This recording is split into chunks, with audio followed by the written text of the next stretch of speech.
How's it going? Can you guys hear me okay? Just want to make sure everything is working before... Yeah, Anna, you're saying you can't hear me? How about now? Loud and clear for you? All right. You'll be great, Michael. Thank you. Thank you, Desiree. Nice, nice. And also, I'm trying something new. I'm putting like a chat overlay. You guys can see that, right? Like you can see your chat on the YouTube video, right?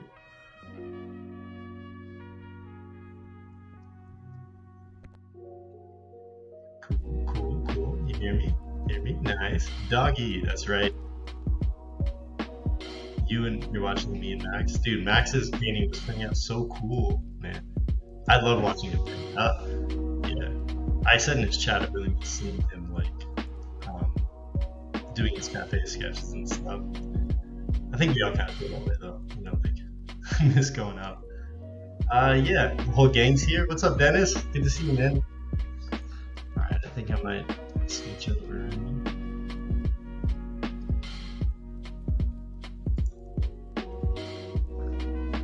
Hello. How's it going? Gotta turn this music down.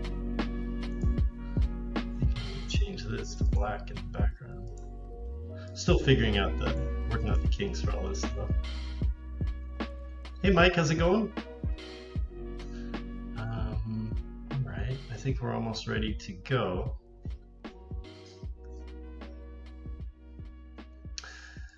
Okay, so this is going to be a little less of a interactive stream, at least at first, and it's going to be a little more of me preparing something, me showing you something that I've prepared.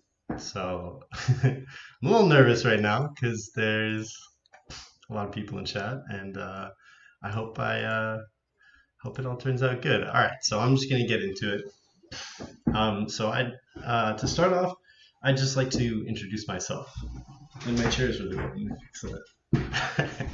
I'd just like to introduce myself. My name is Michael Relth. I've always kind of drawn. I've always drawn for a very long time, since I was maybe 8 or so. My dad introduced me to drawing. And I went to Art Center College of Design for school. And I studied illustration there. I met one of my closest friends, and we started doing more motion graphics animation projects together. And then after that, I graduated and I started working in all kinds of projects, motion graphics, games, TV, film.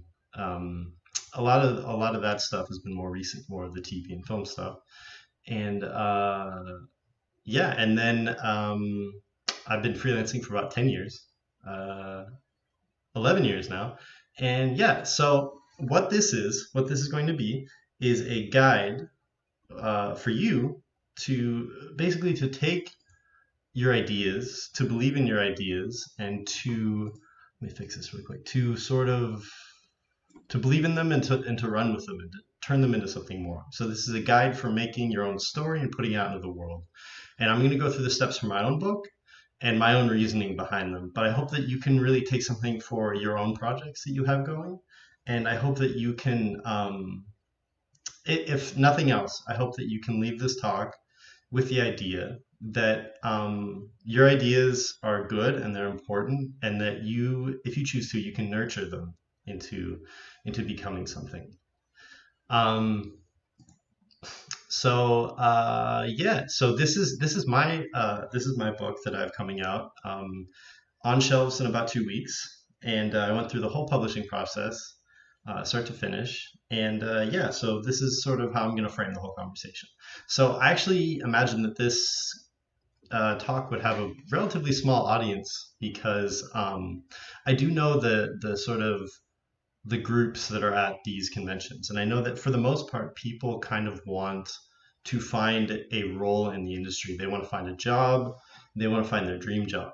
And I'm no different. Like, I've spent years trying to get into my dream job, and there's absolutely nothing wrong with that.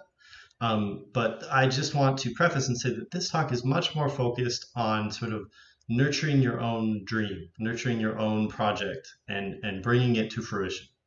So I just, in case anybody's confused, this isn't necessarily about how to be an author or how to be an illustrator in children's books, although towards the end of this whole thing, I will get very specific into like agents and publishing and children's book stuff. So it starts out kind of broad and gets specific. So I'm just going to launch back into it. This is my book, Picture Book by Dog, and it's out September 29th. And it looks like a finished book, right? Like this looks like the cover of a finished book. But about 2 years ago, it looked like this. So it looked like this really silly drawing of a dog. And so I want to show you how to take your ideas, your silly sketches, your silly drawings of dogs, not necessarily dogs, but you know what I mean, and turn them into something that could potentially be published. Okay, so to start this off, first off, I want to say that everybody, and I mean everybody, has good ideas. Get this one out. So everybody, oh, that's not working. Excuse me, running into some technical difficulties here. Everybody has good ideas. Everybody, if you've ever had a conversation with somebody and you're lying on the grass like these two are, and they say to you, "Oh my God, I've never thought about that. I've never thought about it that way." And I think everyone's had that moment where you just feel as though you are contributing something to the conversation, and that's coming from you. That's coming from your ideas. It's innate, and everybody has it. It is a skill, however, to take your good ideas and to turn them into something that others can feel and others can see. And that is a skill that requires practice. And I think it's especially difficult for visual communication. And so I have a book recommendation for anybody who's interested in learning more about visual communication. And it's this book right here. It's called Understanding Comics by I'm gonna make sure Scott McCloud. I knew that. I just wanted to make sure. And it's one of the best books that I've ever read on visual storytelling and sequential narrative design. So if you haven't checked it out, check out that book. It helped me a lot when I was a student, when I was struggling to understand how to visually communicate my ideas. So there's also another book that helped me a lot with storytelling in general, and that book, I don't know where it is. It's in my bookshelf somewhere. It's called Save the Cat, and I didn't prepare for this very well. I'm blanking on the author's name, but it's an amazing book. If anyone in the chat remembers the author's name, please post it so everyone knows, because yeah, that book is amazing. Just learning how to tell stories. More focused on screenplays, but it's really good overall. Let's see. Okay, so yeah, just to start off, everyone has good ideas, and that's innate. Taking your good ideas and having some idea where you want to go with it, I think the next best step for people is to be very curious. So here's these guys right here. Be very curious. So I made the sort of the decision that I wanted to make a picture book. And so I wanted to find out everything about it. So I went to conventions and I hit up some friends and I talked to illustrators and authors. And this is about 3 or 4 years ago. And I approached everyone I could.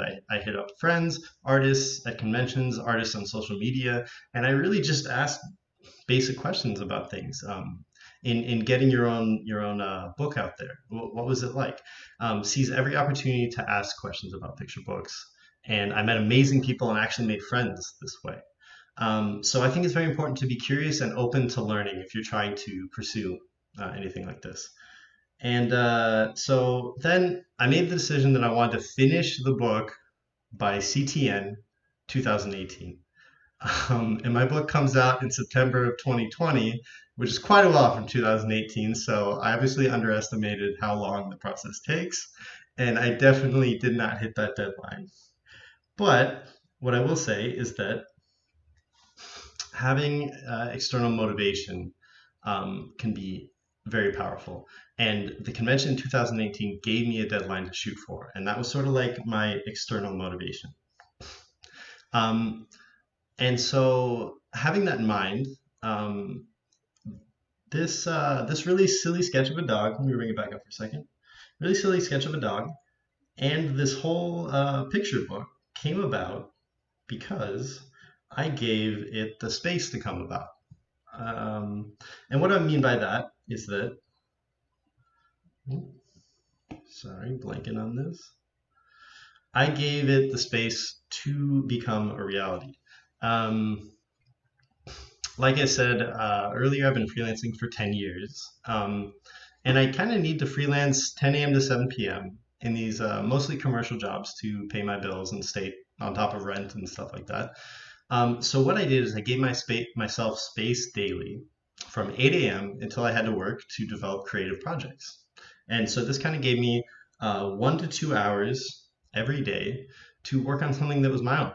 And I'd spend these 1 to 2 hours brainstorming ideas for books. Some days I was productive and I would get ideas out, but I just want to emphasize that some days I wouldn't get anything done, like I wouldn't produce anything at all. There were some days where I would stare at a blank canvas or a blank Word document, but eventually showing up enough, and yeah, eventually I came up with some good ideas. So there's that laid out for you right now. So next up, I chose to make a picture book because I remember the impact that picture books had on me when I was a child. I remember reading with my parents and bonding.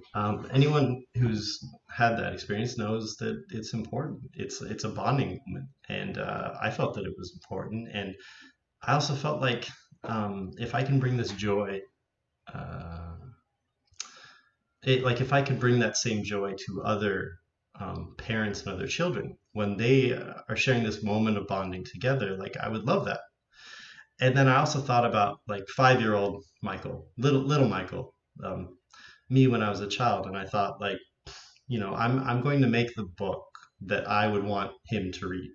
So all of that sort of became my internal motivation, and I sort of use that to fuel me, in addition to the external deadline that I set for myself. And yeah, and also just this book in particular, Picture Book by Dog, is about empathy. Excuse me, I need some water.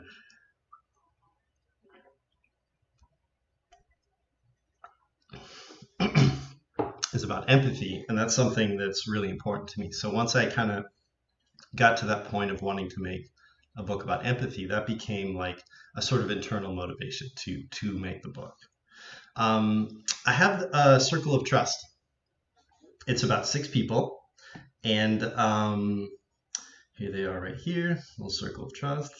This drawing does not represent anyone literally, but this is sort of like a figurative representation of my circle of trust. And with these 6 people, I share my stories, my sketches, my unfinished art, and my unfinished ideas. Not everyone in here is an artist, though. So about half this circle are people who are outside of the art industry. And it's really important to hear their voices because you get a little bit of tunnel vision when you're inside of the art industry. Not always, but it's good to have that outside perspective. Is basically all I'm saying.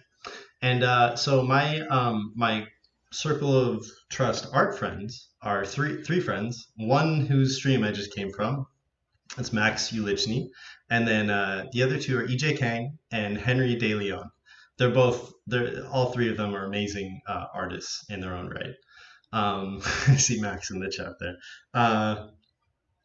Yeah, so they're all amazing, and we were all doing CTN together. So we would meet up every couple of weeks to share ideas and pitch ideas that we had for CTN to each other, like in the very beginning when we were still planning our booths and things like that.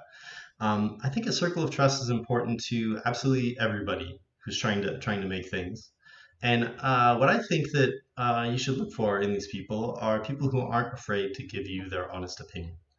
And at the same time, like if they don't like your idea, they're not going to be like, Oh, well, that sucks. You should probably quit. Like they're also going to be encouraging and they're gonna push you. So honest opinion, encouraging, and they push you. And also, obviously, you have to trust them. If you don't trust them, you can't be part of the circle of trust. That's just obvious. And I learned that the hard way. When I was first out of school, I sort of shared my ideas with people who were more or less careless with them. And so trust is earned. And so over long enough sharing your ideas, you figure out who your circle of trust is. In the case of my picture book, I had a few ideas that I pitched them, and I'll show some of those to you now. So let me go in here. Okay, so this is some of the ideas I pitched my friends when we were figuring out CTN stuff. This says, I don't have enough for the rest of my nest. I have quite enough. Let's make your nest the best. This is sort of like about helping out each other and sharing. That was one idea. This is an evolution of the same idea where you can see this bear is going around helping this rabbit get up. Gopher's fixing the ladder for the rabbit. Bear's stuck out of his den. I can't get in my home. So just sort of fragments of ideas. This is another neat idea. I think I pitched to my friends, but I'm not sure. It's sort of like monsters naming their feelings. So this is kind of what my ideas look like when they're just starting out, and they're very, very rough. It's really just about capturing a feeling. And then, of course, I had this idea. And out of all the ideas that I pitched, oh dear, I'm just realizing that my notes are messed up. Let me fix this really quick. Bear with me for 1 second through this technical difficulty. Okay, fixing this really quick. Okay, so eventually I'd show them this silly drawing, and for whatever reason, this pitch about a dog that makes a book for a child, and is really sort of a silly drawing. Everybody who looked at this, sorry, out of Max and EJ and Henry, when they saw this, none of my other pitches had this effect on them. Their face lit up, and they thought it was so funny. And when I asked them which one they liked best, all three of them, without a doubt, said this one. And so it took me by surprise a little bit, but then the more I thought about it, I realized I was close to something that was very special. And so I think when you show your circle of trust what you're working on, and this is me showing them, they're like, yay, I like it. You really want to gauge their reaction, right? And sometimes their reaction won't be so good. Like sometimes it might be like this, where they're like, okay, great. And in that case, maybe it's just time to go back. Maybe you didn't pitch it quite right. Maybe you haven't thought it all the way through, but you really want to gauge your circle of trust reaction to whatever it is that you show them. So after I got such a positive reaction for what I was working on, I went back and I started working on it. So far this talk has been pretty general. Could apply this to pitching and publishing almost anything, I think. But the talk is about to get more specific in a children's book, and it's going to do this one more time with one more level of specificity.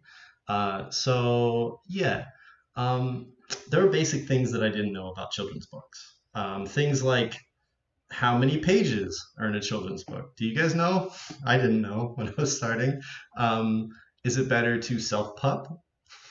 Self-pub, too many dogs. Is it better to self-publish or to go through a publisher? How long does it take? And then another aspect of my research was involved buying a bunch of copies of my favorite picture books that I loved when I was a kid, and some new ones as well. So I have a few for show and tell. If you guys have ever read I Love You Forever, It Will Make You Cry, it's really good and really sad. And really, like, not sad, like the type of sadness that is like warms your heart in a way. And of course, a classic, Where the Wild Things Are. And this book just taught me about the importance of details. Like, it's good to have your whole story. It's good to have beautiful laid out illustrations, but you get into the details and you can just get lost in this world. So I love that book. And then some newer books. John Klassen, I Want My Hat Back, is an amazing book. It's so simple, and the design's beautiful, and the story is funny. And then this is one of my all-time favorite books of any, children's book or otherwise. Here We Are by Oliver Jeffers. Just, it's an amazing book. It's he wrote it for his kid, and you can crack it open and think about it as a book that is giving you a manual for life. It's that amazing. And so these books and more really motivated me. So that was part of my research. And I read all these books multiple times. I paid attention to the storytelling and the emotions that I would feel, and I wrote that down. Like I almost charted my own emotions as I'm reading these stories. I tracked the evolution of the story and the resolution of the story, and I made notes because I wanted to take some of my own experiences of these books and try and put it into my own work. So you can see we have quite an elaborate diagram here, but the truth is that none of this really means much of anything in trying to produce something if you don't have the work. So that's obvious. But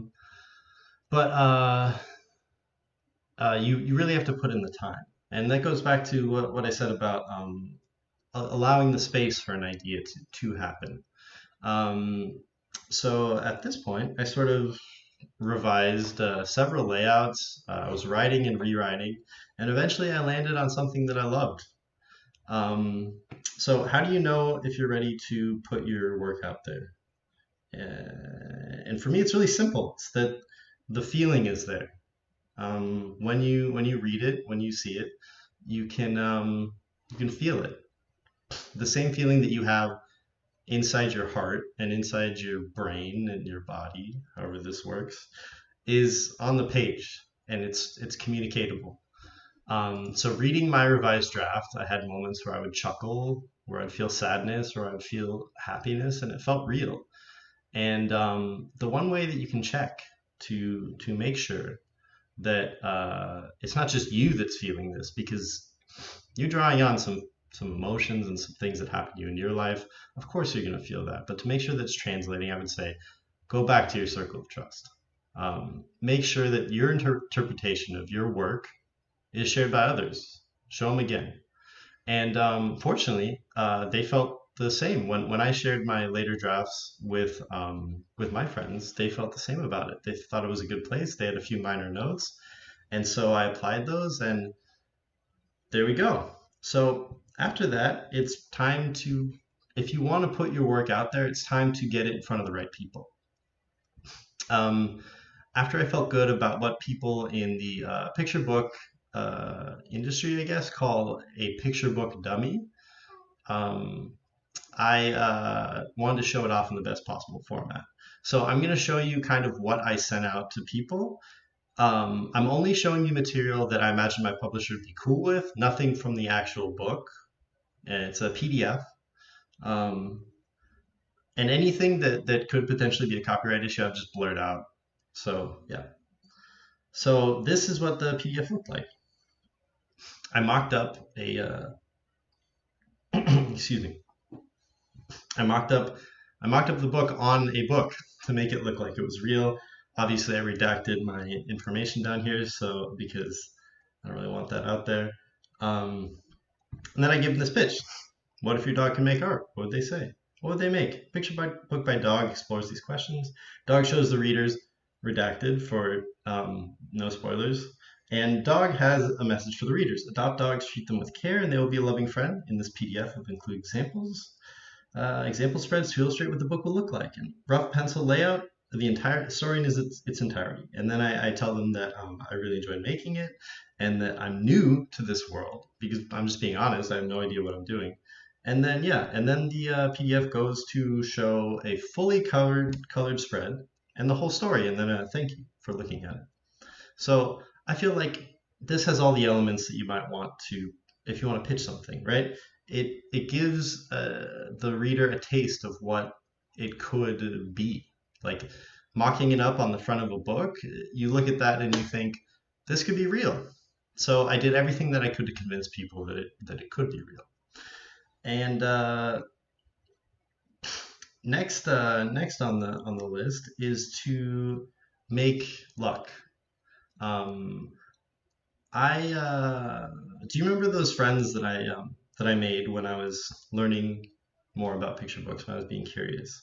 I want to approach this delicately because I don't want any of you to think that this is in any way about like using people or calling in favors or whatever. It's not about that. What it is if you're genuine, and if you're curious, and if you want to know more about what people do, they'll want to tell you. They'll want to tell you about the work they do, about the journey that they've been on. And so when I decided to reach out without any assumptions, just really reaching out for advice, I wanted to ask these people about their experience with agents, about their journey into picture books. And only if they had time, I would bring up that I put together a PDF and I was wondering if I could have their advice on it. And if you do this, you might not hear back at all. You might get a few notes, or in my case, and I have to say I was incredibly lucky, I got connected with one of these artists' agents.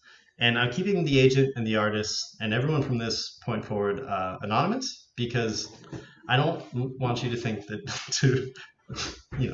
that the answer to your problems is to reach out to these people specifically. That's not what I'm trying to say. So I got in contact with an artist, an amazing artist, and they connected me with their agent. And yeah, so I guess I'm just trying to say is that you make luck by being genuine and being curious and wanting to know more about people, more about their journeys, and expanding your knowledge and expanding your circles. So now more specifically into traditional publishing, if you want to go the route of traditional publishing, what everybody will tell you, and what I'll tell you too, is to get an agent. They're like the superheroes for authors and illustrators in publishing. When I got in contact with this artist's agent, who he forwarded me to, I was really lucky in that they offered to represent me, and of course I said yes. So I have to acknowledge how lucky that is. So agents will pitch your books to publishers, and once they start pitching whatever you've given them to pitch, it's sort of hands off at that point. It's sort of a bit of a waiting game, at least in my experience. And take all this with a grain of salt, because this is just my experience. And I was very attentive to emails in case I had to pitch any of the pitch materials. And then so after, this kind of gets in the nuts and bolts of how this stuff works. So after they pitch your material to different publishers, if any of the publishers like the dummy book, they'll provide your agent with a deal memo. And basically that says the amount they'll pay you for publishing rights, usually in the form of an advance, which is a lump sum of money, sometimes given in 3 stages, sometimes given in 2. Usually one stage is when you sign, and one stage is when you deliver the final artwork. If you agree to this deal memo, usually your agent can help you negotiate the finer points of the contract, and then eventually you sign.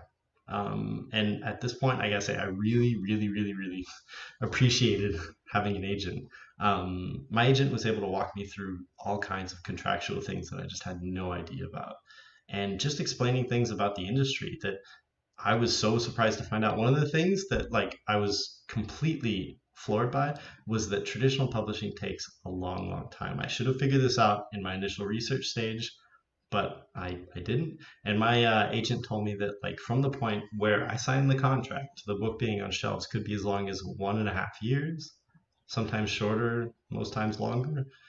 So yeah, I just want to share that little tidbit that I learned. Another piece of advice I'd say is to try and find a good editor. When I got on the phone with publishers who were interested in giving me a deal on my book, one of them stood out, and she was absolutely amazing. And every suggestion she had was to improve the book, and I really appreciated that. And it was just a really clear choice just from the editor alone. Okay, so moving on to this diagram here. Something that I found to be true is that writing is rewriting. I was actually just in Louis Del Carmen's storyboarding lecture, and he said the same thing about making storyboards. He said boarding is reboarding, and I couldn't agree with that more. for writing. I rewrote the book 3+ times, which I don't think is that many times to rewrite a book. Maybe it was 4, maybe it was 5. And I just want to share this one story. It actually got really disheartening because the first time that I rewrote the book, with notes from my editor, amazing notes, by the way, it got worse. The book got worse from where it started. It lost a lot of emotion, it lost a lot of humor, and I was super disheartened. I was bummed out. Oh no. Sorry. Um, but my editor, who's amazing, acknowledged that these were kind of overcorrections, and that we could bring it back. And the next draft was a lot better, and the draft after that was even better than the first draft, and then so on until it was an excellent place. And this is something that I really had to learn, and I'm glad I did, and I'm still learning it. And that's that you have to respect valid criticism, especially from people who are like badass, experienced editors or illustrators or talented artists. Like, respect their criticism, respect their advice, but you can't get lost in it. You have to hold on to your own vision. And this is something like, it's a balancing act. It's totally a balancing act. It's something I had to learn. It's something that I'm still learning. And I hope I can continue to learn on this next book. I guess next is, if you're for children's book writing and illustration, for me, I found that writing was the hard part and illustrating was the easy part because I know how to illustrate. I've been illustrating for 11 years. I mean, let's be real, illustrating is never easy. It's always a challenge, but that's what makes it fun. I'm an illustrator. I know most of you are illustrators or designers, biz dev artists, storyboard artists. So visual art is what we know. And once the story is written and laid out, we can go to town. We can do what we do best. And it's the best feeling in the world to see what you made come to life, see something that is your own come to life. The hard part, though, was fitting that into an existing 10:7, like this picture right here. That was 100% a juggling act. I had to take time off here and there, which the advance, the payment for the book helped a lot with.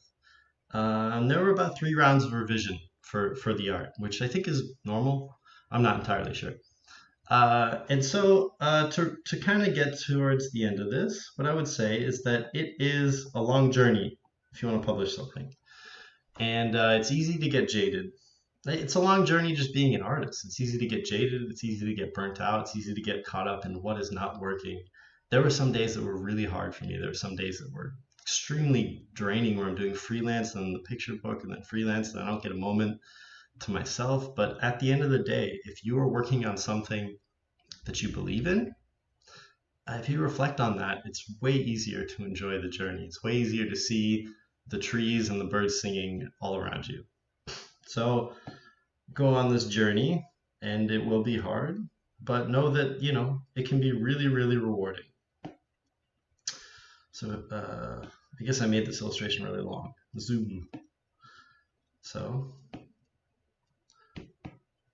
oops, I didn't want to show that yet. Sneak peek. So eventually you turn the project in, submit your art, take a nap. With traditional publishing, there will still be a stretch of time between when you turn in the final art until the books go on shelves. So I know I felt this way. You want to share your art that you just finished with everybody, but please don't violate any contracts. Keep a cork in it for now. It'll be great when it's finally out. And then that leaves me with where I am right now, which is 2 weeks out from before my first book hits the shelves. I don't know what's next. I love my book.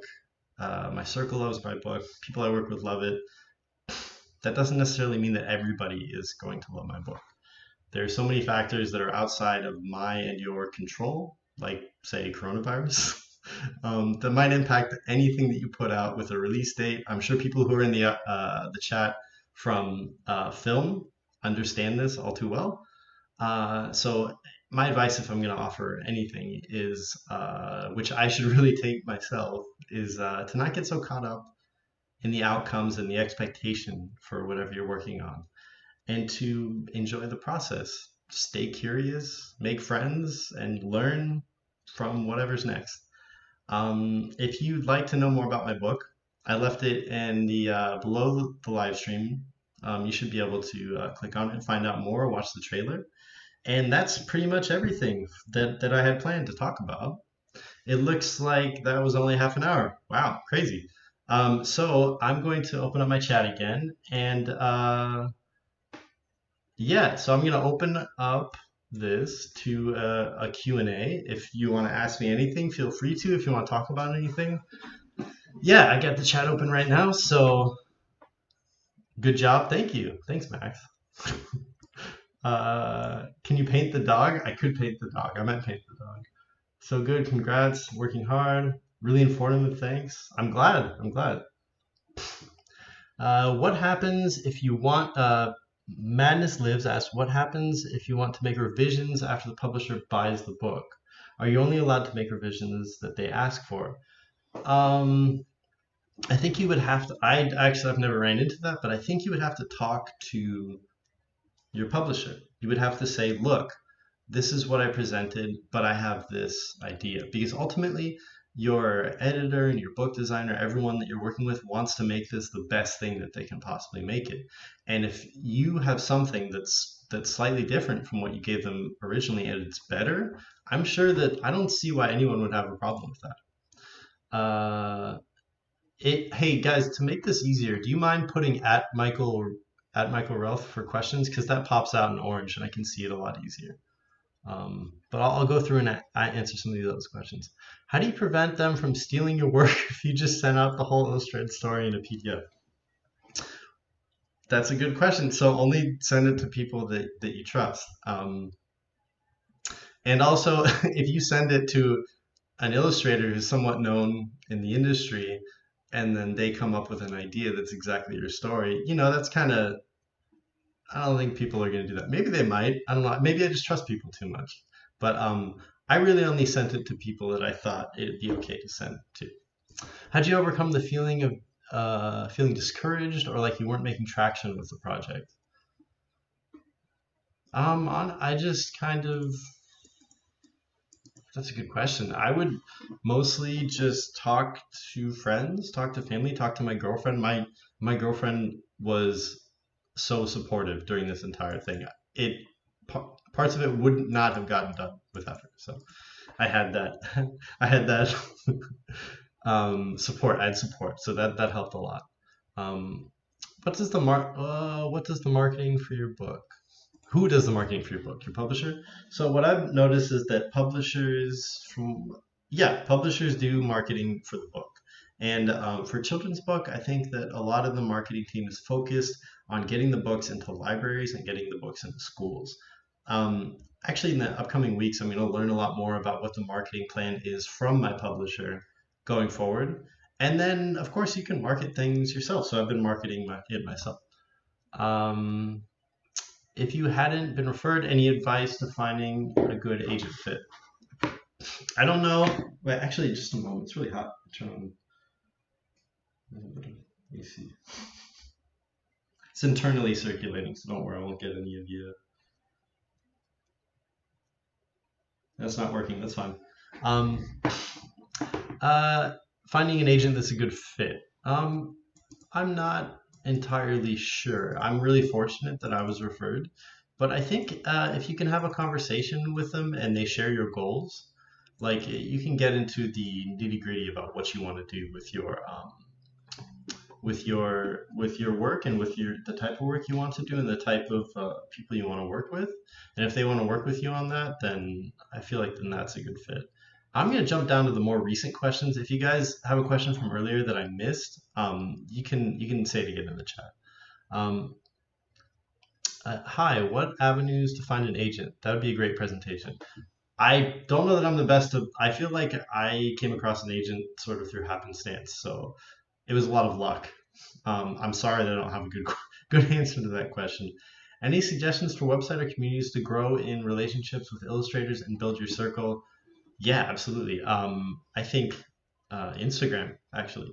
Just start following artists that you like and start just being a good human to them out there in the world. I've made I've made some really good friends on Instagram just by responding to stories and being like, going along with a joke or whatever it is, and then you keep chatting, and suddenly you have a cool artist that you have a sort of rapport with. Curious about the software you used. So this is Procreate, and actually I illustrated and did the layout for the whole book, my whole children's book in Procreate. So yeah, 8 tips for balance. 8 tips you have for balancing text with image design. Yeah, okay, this is actually a mistake that I made when I was first making my book. I drew the pictures. I'm an illustrator, so I drew the pictures first, and I didn't really block out like chunks for text, but it's good to know about what text you want to use, and then like sort of block it out with lines or block it out with a block, and just have your text be a part of your image design.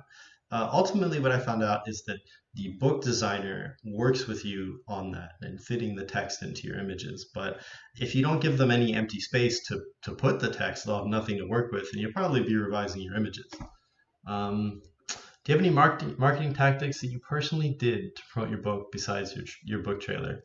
I pretty much just worked on the book trailer. That was for an online librarian and schools convention that my publisher asked me to do, and then yeah, I just shared it on my social media platform. I'm not the best with social media, but I think that there's the usual, like if it's Instagram, the algorithm thing. So if you are posting often, then you're favored under the algorithm. Sounds like a god, doesn't it? Favored under the algorithm. And then if you're posting more often, your stuff will be released to a wider amount of people. And then when you do finally post something for your book, your story, then, more people will see it. So that's pretty much all I got for that. Any common publishing pitfalls to avoid? I'm not that experienced with it, but I did do a lot of research, and I didn't share any of this in self-publishing. I watched a couple of YouTube videos on people who self-publish, and they shared their ideas. And I think it's interesting just to explore the idea between self-publishing and traditional publishing, and figure out what you want to do. Something that I've noticed is that, or something that I've read in my research, is that your exposure, the amount of people who see your book, the amount of people who buy your book, is so much higher with traditional publishing. And this should be a Candyland style board game. That's true. It should be. Thank you, Max. And don't forget to sacrifice for the Instagram algorithm gods. Algorithm dogs. God, too many dogs. Sorry, I'm getting distracted by chat. The difference in, I don't remember what the percentage is, but something like 90-10, like you're gonna get like 10% of the sales that you would for self-publishing that you would have otherwise gotten for traditional publishing. And someone correct me if I'm wrong on that, but yeah.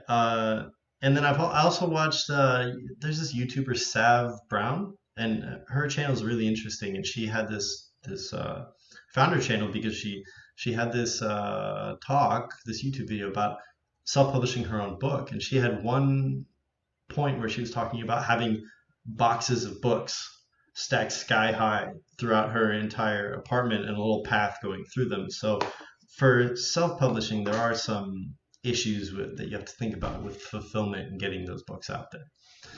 How do you reach out to other published artists? Was it through conventions and talking in person, or just sending cold emails?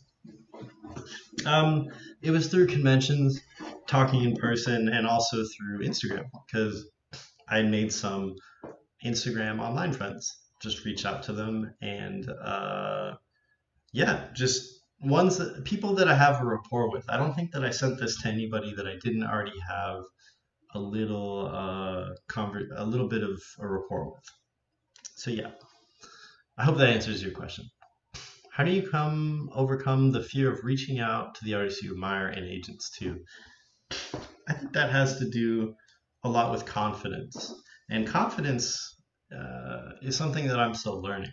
And it's different than arrogance. You know, confidence is about being honest about who you are and where you're at. And confidence in your art is the same. So just knowing what you're good at and knowing what you're not good at, and being really honest at that. Confidence is like looking in the mirror and just being like, I acknowledge who this person is. And confidence in your artwork is looking at your art and being, I acknowledge what this art is. I acknowledge what's amazing about it. I acknowledge what I need to improve on. And if you have confidence, I think that goes a long way to helping you feel not feel so nervous about putting your work out there, about sending your stuff out. And for me, also, I get a lot of that externally. So my circle of trust, like Max in the chat right now, I send stuff to Max all the time. I'm just like, hey, what do you think? And he'll usually be like, this is awesome, this is rad. And I'm not telling you to all send stuff to Max. Sorry, Max. But like just my friends, I send work out. I show work to my girlfriend, who's a you monster, who's like my most amazing supporter. And I just sometimes you need that external confidence. I got time to go spam him, please don't. Any advice on how to approach artists you admire, like at cons or online, to get feedback without being entitled or annoying? That's the thing, is don't seem entitled and don't have expectations. I would say there's a fly. Get out of here. I would say that just not to have expectations. If somebody's at a con, they're very busy, they're sort of in work mode, they want to network, they want to meet a bunch of people, but they could potentially be overwhelmed. So if you show up to them with an expectation of like, hey, I really expect you to look at this work, right? Then that's not going to go over too well. Instead, just be really honest. The best way you can get to know anybody the best way to make a connection with anybody is to be genuinely interested in them. Don't fake, no flattery, just be genuinely interested and ask more about them. More times than not, they will want to know more about you. I remember tabling at conventions and people would be genuinely interested in me, and I'm like, oh, this feels so good. And I would want to know more about them. So yeah, that's what I'd say. I hope that answers your question as well. How do you balance time writing and time doing the artwork? For me, it was sort of like it was happening all at once. I think I just think that way of like, pictures are storytelling and words are storytelling. So, and I recommended that book. Where'd it go? This one right here. I think this is gold. This book is so amazing. And I think I get most of my ideas from this book about, well, most of them for visual storytelling, about what you do with words and what you do with pictures. And you asked about time, balance time writing with balance time doing the artwork. I think it's really a matter of just whatever's necessary, right? Sometimes the images might be a little more important, almost like you're storyboarding, and sometimes you need to bullet point out the story. I know that I work better when I have a list of everything that has to happen in the story, because I can look at it at a glance and I can say, oh, what needs to be rearranged, what's good. And then from there, I almost have descriptions of what I'm going to draw. So yeah, that's kind of how I balance, I suppose. Will the diagrams be available afterwards and apart from this video? Yeah, I was thinking about posting this to my Instagram, this diagram, somewhere. If you guys would like that, I can totally do that. When sending out your dummy, does it need to be an agent that already represents you, or can it be to a relevant agent that's accepting submissions but you aren't repped? Yeah, I think that, when I first got in contact with my agent through the artist that recommended me, he asked if he could send my PDF over to him, and I wasn't already repped by him. So yeah, I think it's always better to establish a relationship first. I think actually, now the more that I think about it, I'm probably not the best person to ask about this. I think I remember reading when I was doing my research, there are a lot of resources on this exact question. So I'm sorry I can't answer your question more directly, but I do know that there's a lot of resources online about that exact question. So, what kind of advice did your editor give you that you'll take from into the future? That's a great question. I had the most amazing editor. I didn't give out her name because I wasn't sure if I should, if that would be bad if a bunch of people would contact her, but she has been the most amazing editor, and I actually learned something so valuable from her point of view. When she gave me notes, she also gave me agency.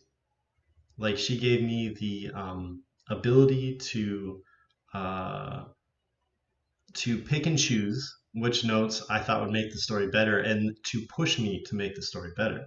So that's something I'm going to take forward into the future in case I'm ever working with somebody where, I am the one giving notes, or I'm working collaboratively with somebody. Like that was such a revelation to me that like the way it felt from the receiving end, it was just really amazing um, to be given that agency as well as notes.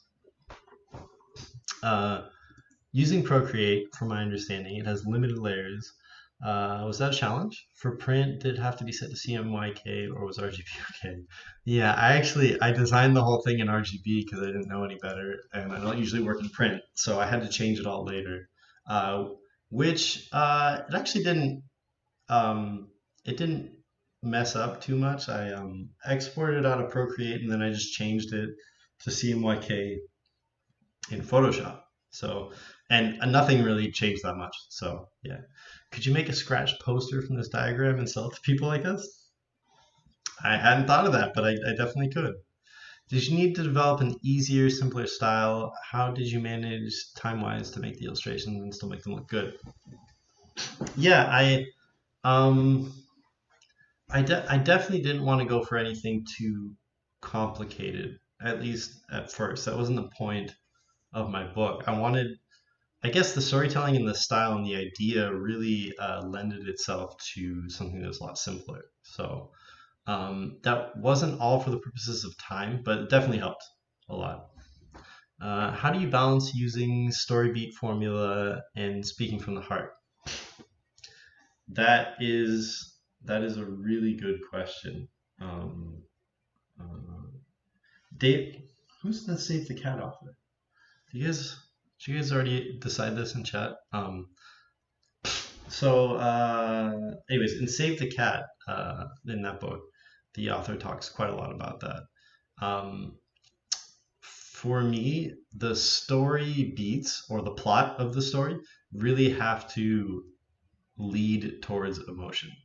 The Blake Snyder, yes, thank you so much. Yes, Save the Cat by Blake Snyder. Save the Cat by Blake Snyder. I said it twice because I forgot it twice. Yeah, so the plot is like this happens, then this happens, then this happens, then this happens. You have to balance that with how do you feel about these things happening? And it's usually like an emotional curve, right? Starts out good, and then it goes really bad, and then it gets good, and then really bad, and then it gets good again, or whatever it is. But the emotions have to go somewhere, and those emotions have to be true to. My girlfriend says everyone buy Michael's book. It's the last link in the video description. Thank you, Lara. Hello. I just got so distracted. Yeah. Can we get crepes delivered right now? My girlfriend wants to know if we can get crepes delivered right now. I would like that a lot. Yeah, we'll get crepes after I'm done streaming. Anyways, I forgot what I was saying. Oh yeah, now. So the plot,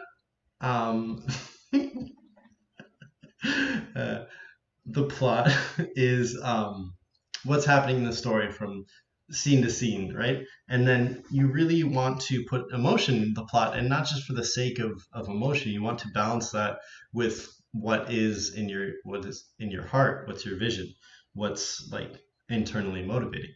So I don't know if that answers the question. That was so long-winded, but Michael Relth, do you have an updated link to your Discord? The link in the description is invalid.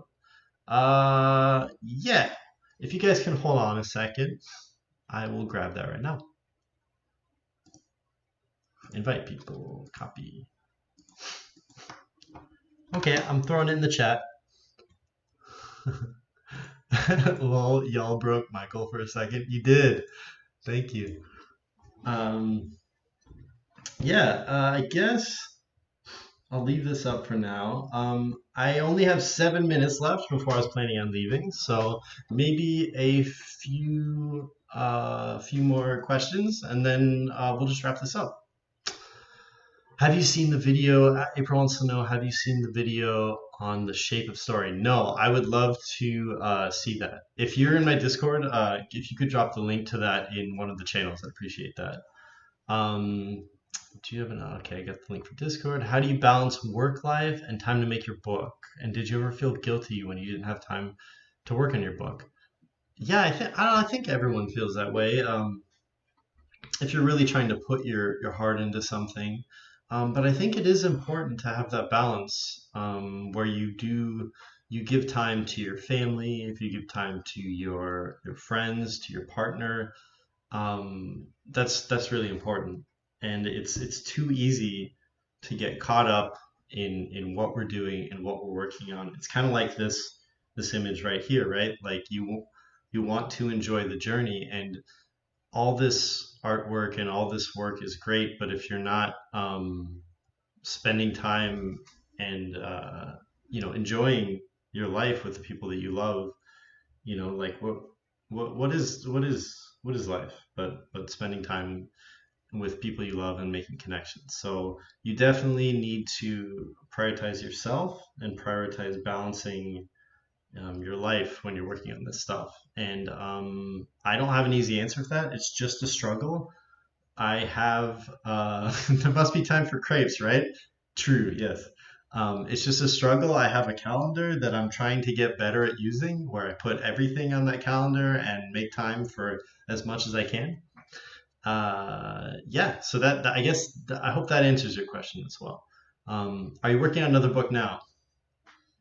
Yes, I have a bunch of ideas and I have a bunch of sketches and I have some written outlines, but I don't have a clear direction. Like that's a bunch of different ideas. I'm not sure which one I'm going to pursue really seriously.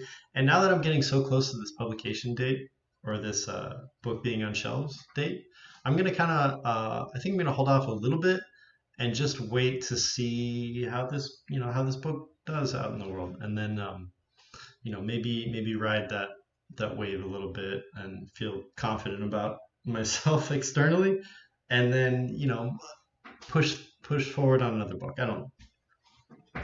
I'm not sure yet. I highly recommend Robert McKee's story, Life Changing for Writing. I totally agree. That book's amazing. Everyone should check that out. Any advice for new children's illustrators who want to enter the industry? I actually don't know that much about the industry. I feel like I'm a little bit of an outsider in terms of the industry. So I don't know how to answer your question, but I do know in general it's really good to have a strong voice and a strong sense of style, and then yeah, and a good sense of storytelling, obviously, because you're telling stories so much. What you're telling is with pictures. In my own research, I did a lot of research on child psychology. I did a lot of research on what makes a good children's book. So I would maybe start there. What else do we have? When doing art, do you start off intuitively and then analyze? I like this question already. Do you start off intuitively and then analyze what needs to be adjusted, contrast, composition, other fundamentals? Or is it fundamentals in mind at first and then intuition? Soda fan, that is such a good question. And I think about that all the time. And I don't think there's a right answer because sometimes I like to start off intuitively. Here, I'll show you in this document right here. I will take, maybe this talk will go a little over now. Where's my pencil? Okay. Sometimes it's like looking at clouds in the sky. I'll just make something, whatever it is. And it's like I'm laying on my back in a green field and the sky isn't on fire like it is right now in California. Oh God. And um, and I'll just sort of start playing. I think it's important to play. Like it's important to have fun with making art because that really wants to it makes you want to continue making art, just having fun. And I don't know what this is, but suddenly, right now, I just had the idea that this looks like a light being cast from this direction, light being cast from this direction, and this is somebody silhouetted right here, right? And that just gave me an idea, and that was from just playing. I had this idea. So maybe if I keep going with this, I can turn this into, an illustration of something, a shadow being cast, and maybe turn it into something more. So that's I love that question because I think about this all the time, and I think, is it better to start off analytically? Is it better to start off intuitively? And I think it just really depends on the type of artist you are and the type of work that you're making. If I'm doing something entirely for myself, I will almost always start off intuitively because it's more fun. And if I'm doing something for a client, I almost always start off, what's the opposite, analytically, because I know I'll get good results, and I know I will get, um, I know it's like a proven way to be analytical, right? To use my knowledge and to come up with something. Yeah, I'm gonna try to turn this into a coherent image really quick. See what happens. So there's the doorway. So now we have a strange sort of ominous image. It's very dark, but there's a little story in here. Why are they coming in? I'm afraid. Why is this so scary? I don't know. But I got that all just because I was playing and I was having fun, and that's what my brain saw. So this is not the best illustration. I apologize, but you can see an example of what I was talking about. So yeah, I hope that answers your question. Did you focus test the group with kids at any point in the process, and did it help? My publisher might have. I have no idea. I didn't do that. Your Discord's popping off now. That's good. Awesome. Hey, how many people are watching? I had that closed on purpose so I wouldn't get freaked out at all. Favorite animated films, Ghibli movies all the way. My favorite animated film ever is Wall-E, and that's actually why I wanted to go into children's book because I saw Wall-E as an entertaining film that also had a social message. And what I want to do is make entertaining work that also has a social message. I hit 500 at one point. Whoa, that's crazy. That's insane. That's really cool. I like that. 436 are watching right now. Wow. Emily, Wall-E is my favorite too. Wall-E is a masterpiece. I love Wall-E. And Ghibli films, like, they just tell a story from the perspective of a child, and it's not pandering to children. It's not like some children's movies are trying to make cheap jokes for children. Instead, Ghibli movies are like being very honest about what it means to think like a child, to feel like a child, and I really love them for that reason. All right, I'll take one more question, and then that'll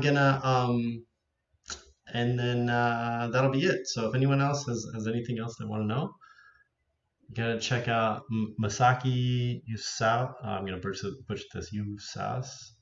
I'm sorry. If you want to get some wilder but also profound Japanese animation, dude, I'll check that out. That's really cool. Thank you, Bajula. It's a bunch. Do you like Ratatouille too? Yeah, absolutely. So unless anyone else has any last question before I sign off, I think I'm gonna stop the stream.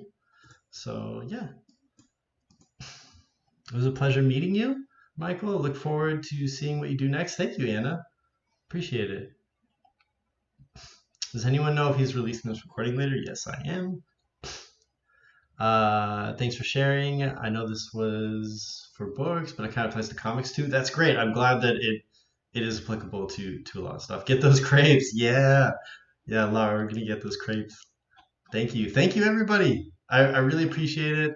Um, Someone asked, are you planning a next book? Yes, it's still very much sketches and stuff, and there's also a lot of them. So we'll see.